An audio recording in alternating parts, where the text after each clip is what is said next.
Have you ever wondered why a 1,300-pound steer doesn't necessarily equate to 1,300 pounds of meat when you've taken it to a local processor? Jake Nelson is our meat processing specialist here at the Food and Ag Products Center. And Jake, kind of explain this differences in the yield, a little different than people might think. It is.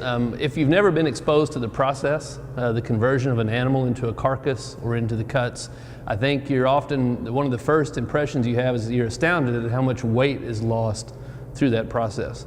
In beef cattle, typical slaughter steer or heifer, there's a term we refer to as dressing percentage, and that's the weight of the carcass expressed as a percentage of the live weight.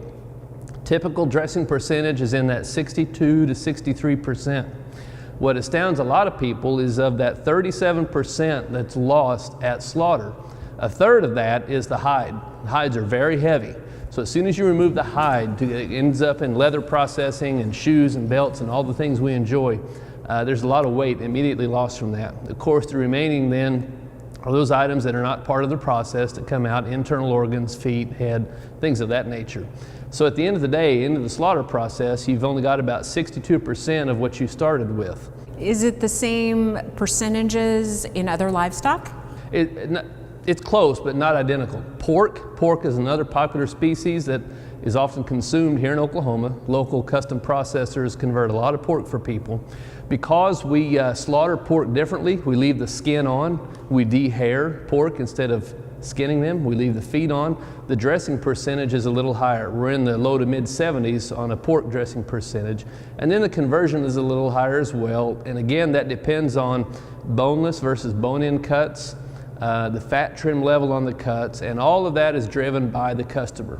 Why do you think it's important for folks to be informed about some of the stuff we're talking about today? I think it's easy just to forget that. And I think many people are shocked that they put a lot of money and resources into this animal. They want to consume this animal, and it's a very long project, especially with beef. You know, it's a long project to get that animal fed. And you put those resources into it, and again, you deliver this whole large animal unit, and then you take home 5 or 6 boxes of meat, and it just is, there's a shock value there, because until you've been exposed to it, you don't fully understand what happens. And it's shocking to some people. And if folks have questions about that, I would recommend that they, if they're gonna have an animal they would like to have processed, that they go and talk to their processor, ask questions, ask about yields. Many of them have websites now and they put that information out there. They will gladly talk to people and explain the process and help them understand what they will see long before it even happens. That transparency is key, and of course understanding the science behind it. Exactly. Jake, thanks for your time today. We'll see you again soon.